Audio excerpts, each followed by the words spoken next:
믿었습니다. 20년 친구였으니까, 같이 밥 먹고 같이 술 마시고 같이 회사를 키웠으니까. 그런데 어느 날이었습니다. 거래처 사장님한테 전화가 왔습니다. 사장님, 저희 앞으로 거래처가 바뀐다고요? 오늘은 그 이야기입니다. 경기도 안양 작은 포장재 납품회사. 강태수 씨는 올해 62입니다. 30년 전에 혼자 시작했습니다. 트럭 한 대였습니다. 중고 트럭이었습니다. 사는데 전 재산을 거의 다 썼습니다. 아내 박정숙 씨가 말했습니다. 이거 잘못되면 어떡해. 강태수 씨가 말했습니다. 잘못되면 다시 취직하면 되지. 그렇게 시작했습니다. 새벽 4시에 일어났습니다. 포장재를 싣고 거래처를 돌았습니다. 하루에 10군데씩 찾아다녔습니다. 문전박대도 많았습니다. 그래도 다음날 또 나갔습니다. 밤에 견적서를 썼습니다. 손으로 썼습니다. 컴퓨터가 없던 시절이었습니다. 박정숙 씨가 말했습니다. 당신 고생 많았어. 강태수 씨가 말했습니다. 이제 시작이야. 15년 전이었습니다. 이진호가 찾아왔습니다. 이진호는 60, 강태수 씨와는 고등학교 동창이었습니다.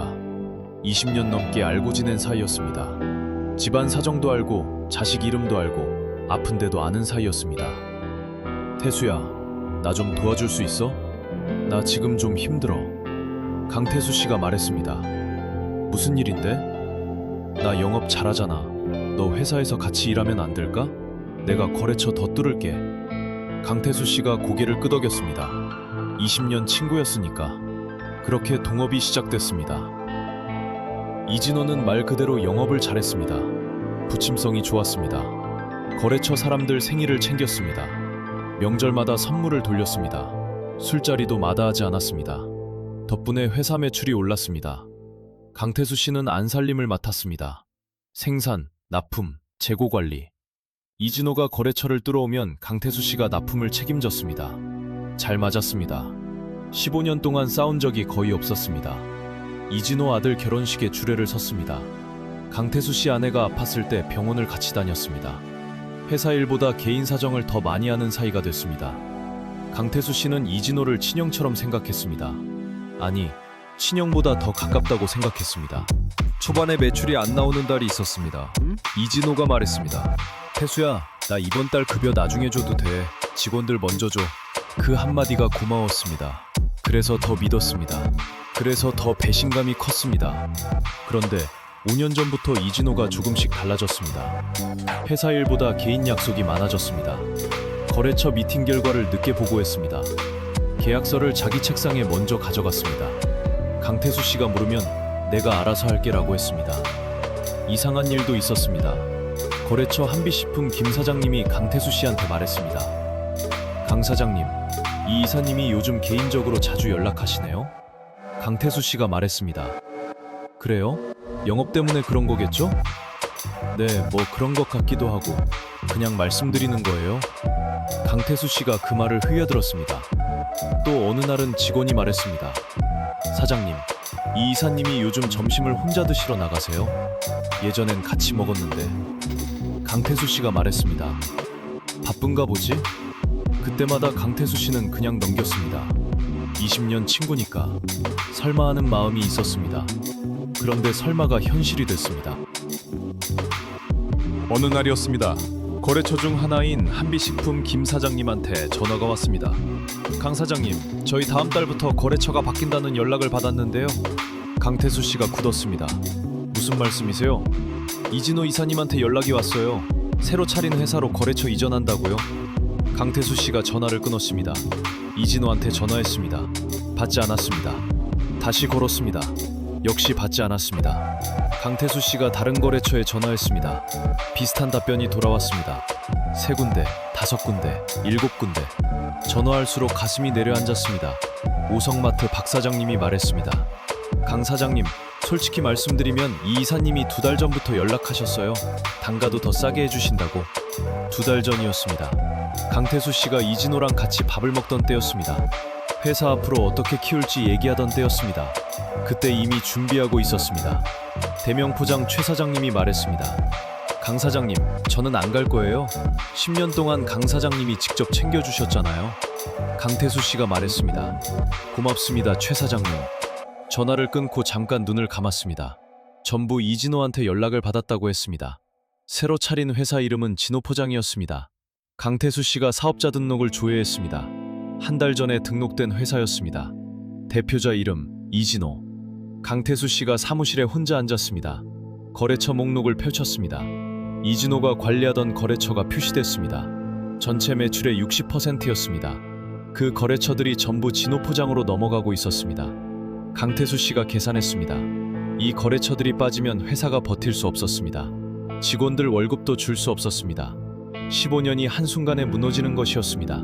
강태수 씨가 계산기를 꺼냈습니다. 빠져나가는 거래처 매출을 하나씩 더했습니다. 월 매출의 60%였습니다. 직원 10명 월급이 있었습니다. 공장 임대료가 있었습니다. 차량 유지비가 있었습니다. 원자재 비용이 있었습니다.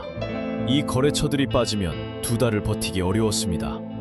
강태수 씨가 직원 명단을 봤습니다. 10년 넘게 같이 일한 사람들이었습니다. 자식 이름도 아는 사람들이었습니다. 이 사람들 월급을 못 주게 될 수도 있었습니다. 강태수 씨가 계산기를 덮었습니다. 강태수 씨가 이진호 번호를 다시 눌렀습니다. 이번엔 받았습니다. 태수야, 진호야, 이게 무슨 짓이야? 이진호가 잠깐 침묵하다가 말했습니다. 태수야, 나도 내 나이에 내 회사 하나 갖고 싶었어. 그게 이렇게 하는 거야? 거래처를 통째로 빼가면서? 그 거래처들 내가 다 뚫은 거잖아. 내 인맥이야. 회사 다니면서 뚫은 거잖아. 우리 회사 거잖아. 태수야, 미안한데 나도 어쩔 수 없었어. 강태수 씨가 전화를 끊었습니다. 손이 떨렸습니다. 20년이었습니다. 그날 밤이었습니다. 강태수 씨가 사무실에 혼자 남았습니다. 불을 켜놓고 거래처 목록을 다시 봤습니다. 빠져나가는 거래처들을 하나씩 지웠습니다. 남은 거래처가 얼마 안 됐습니다. 아내 박정숙 씨가 전화했습니다. 여보, 밥은 먹었어? 언제 와? 좀 이따 갈게. 무슨 일 있어? 목소리가 이상한데? 아니야, 일 좀 마무리하고. 강태수 씨가 전화를 끊었습니다. 아내한테 말할 수가 없었습니다. 말하면 무너질 것 같았습니다. 창밖을 바라봤습니다. 이진호랑 처음 동업하던 날이 생각났습니다. 그때 둘이 소주 한잔하면서 말했습니다. 태수야, 우리 열심히 해보자. 나중에 크게 키워보자. 그래, 같이 하면 되지? 그 말이 귀에 맴돌았습니다. 강태수 씨가 눈을 감았습니다. 다음 날이었습니다. 직원 중 3명이 강태수 씨를 찾아왔습니다. 사장님, 저희 진호포장으로 가게 됐어요. 강태수 씨가 굳었습니다. 이 이사가 연락했어? 네, 더 좋은 조건 제시하셔서요. 강태수 씨가 말했습니다. 알았어, 수고했어. 더 붙잡지 않았습니다. 직원들이 나가고 강태수 씨 혼자 사무실에 남았습니다. 거래처도 빠지고 직원도 빠졌습니다. 남은 직원이 7명이었습니다. 강태수 씨가 남은 직원들을 불러 모았습니다. 여러분, 지금 상황 다들 아시죠? 솔직하게 말씀드릴게요. 지금 회사가 많이 어렵습니다. 그런데 저는 포기하지 않을 겁니다. 같이 버텨주실 분만 남아주세요. 아무도 나가지 않았습니다. 강태수 씨가 직원들을 한 명씩 봤습니다. 10년 넘게 함께한 사람들이었습니다. 막내 직원 윤성호가 말했습니다. 사장님, 저 이 이사님한테 연락받았어요. 2배 연봉 준다고요. 강태수 씨가 말했습니다. 그래서? 근데 안 가고 싶었어요. 사장님이 저 처음 뽑아주셨잖아요. 그때 아무도 안 뽑아줄 때. 강태수 씨가 말을 잇지 못했습니다. 또 다른 직원 이순자 씨가 말했습니다. 사장님, 저도 연락받았어요. 근데 사장님 두고 가면 제가 잠을 못 잘 것 같아서요. 강태수 씨가 고개를 숙였습니다. 20년 친구는 떠났습니다. 그런데 10년도 안 된 직원들이 남았습니다. 강태수 씨가 말했습니다. 고맙습니다. 여러분한테 절대 후회 안 하게 해드릴게요. 강태수 씨의 아내 박정숙 씨가 말했습니다. 여보, 변호사 선임해야 하지 않아? 강태수 씨가 말했습니다. 이미 만났어. 언제? 이진호가 이상해지기 시작할 때 5년 전부터. 박정숙 씨가 굳었습니다. 5년 전부터요? 계약서 자기 책상에 가져가고 보고가 늦어지고 그때부터 이상하다 싶었어. 그래서 준비했어. 박정숙 씨가 남편을 바라봤습니다. 왜 나한테 말 안 했어? 말하면 당신이 걱정할까봐. 그리고 확실하지 않은 상황에서 말하기 싫었어. 20년 친구인데 혼자 5년 동안 준비한 거야? 이상하다 싶으면 기록했어. 복사했어. 그게 다야. 박정숙 씨가 말했습니다. 여보, 나한테 말했어도 됐는데. 강태수 씨가 말했습니다. 미안해. 미안하긴 고생했어. 박정숙 씨가 차를 내왔습니다. 둘이 나란히 앉았습니다. 말이 없었습니다. 그래도 괜찮았습니다. 옆에 있었으니까. 강태수 씨가 서랍을 열었습니다. 파일이 나왔습니다.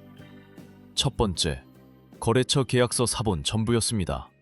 이진호가 관리하던 거래처 계약서를 강태수 씨가 몰래 복사해뒀습니다. 두 번째, 이메일 출력본이었습니다. 이진호가 거래처 담당자들한테 보낸 이메일이었습니다. 새 회사로 거래처를 이전하자고 유도한 내용이 담겨 있었습니다. 세 번째, 녹음 파일이었습니다. 그 거래처들 내가 다 뚫은 거잖아. 내 인맥이야. 강태수 씨와의 통화 내용이었습니다. 그리고 그 이전에도 여러 번 이진호가 거래처 이전을 준비하면서 직원들한테 한 말들이 녹음돼 있었습니다. 박정숙 씨가 말했습니다. 여보, 이걸 언제 다 준비한 거야? 이상하다 싶으면 기록해야지. 변호사가 서류를 검토했습니다.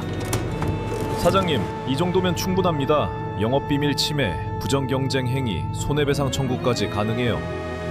강태수 씨가 고개를 끄덕였습니다. 소송이 시작됐습니다. 이진호한테 내용 증명이 갔습니다. 이진호가 전화했습니다. 태수야, 이러지 마. 우리 20년 친구잖아. 강태수 씨가 말했습니다. 진호야, 친구니까 더 배신감이 크다. 태수야, 나도 내 나이에 뭔가 해보고 싶었어. 이해해줘. 이해? 회사 다니면서 몰래 준비한 걸 이해해달라고? 나도 15년 동안 이 회사에 다 바쳤잖아. 내 몫이 있어야 하지 않아. 월급 받았잖아. 지분도 있잖아. 지분이 얼마야? 나는 이 회사 절반은 내 거라고 생각했어. 강태수 씨가 말했습니다.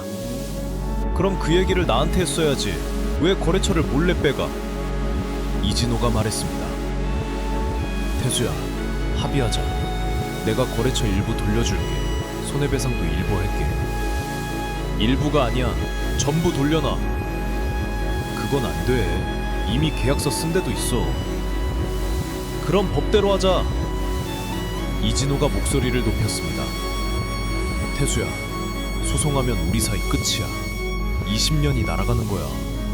우리 애들도 알고 집사람들도 아는 산데 이러지 마.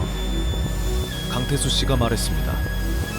진호야, 응? 거래처 빼돌리던 날 이미 끝났어. 전화를 끊었습니다.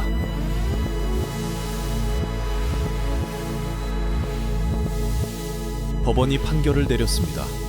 영업비밀 침해 인정, 부정경쟁 행위 인정, 손해배상 5천만 원. 빼돌린 거래처 중 계약 기간이 남은 곳은 원상복구. 이진호가 마지막으로 문자를 보냈습니다. 태수야, 너무했다. 강태수 씨가 문자를 보고 한동안 있었습니다. 답 너무했다. 이 말이 계속 머릿속에 맴돌았습니다. 누가 누구한테 너무한 건지. 20년이 스쳐 지나갔습니다. 처음 찾아왔던 날, 같이 술 마시던 날, 이진호 아들 결혼식에서 주례를 서던 날, 강태수 씨 아내가 아팠을 때 병원을 같이 다니던 날. 그 날들이 다 거짓이었던 건 아닐 겁니다. 어느 순간부터 욕심이 생긴 거겠죠. 그게 20년을 무너뜨린 거겠죠. 강태수 씨가 답장을 쓰려다가 멈췄습니다. 할 말이 없었습니다. 아니, 할 말이 너무 많았습니다. 그런데 이제는 하고 싶지 않았습니다. 문자를 닫았습니다. 창밖을 바라봤습니다. 공장이 보였습니다. 30년 공장이었습니다. 아직 여기 있었습니다.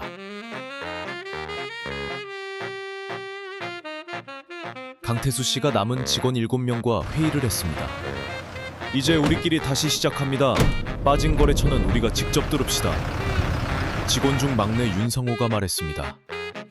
사장님, 제가 발로 뛸게요. 거래처 명단 주시면 제가 직접 찾아다닐게요. 강태수 씨가 웃었습니다. 오랜만에 웃음이었습니다. 다음 날부터 강태수 씨가 직접 나갔습니다. 30년 전처럼 트럭을 몰고 거래처를 찾아다녔습니다. 저희 다시 시작하려고요. 한 번만 믿어주세요.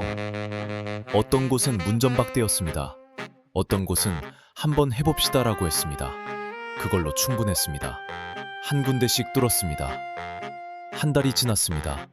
빠진 거래처의 절반을 새로 채웠습니다. 이진호가 뚫은 거래처가 아니었습니다. 강태수 씨가 직접 뚫은 거래처였습니다. 박정숙 씨가 그날 저녁 밥상을 차렸습니다. 여보, 밥 먹어. 강태수 씨가 앉았습니다. 고생했어, 당신도. 나야 뭐, 당신이 고생했지. 강태수 씨가 밥을 한술 떴습니다. 오랜만에 밥맛이 났습니다. 20년 친구를 잃었습니다. 그런데 이상하게 후련했습니다.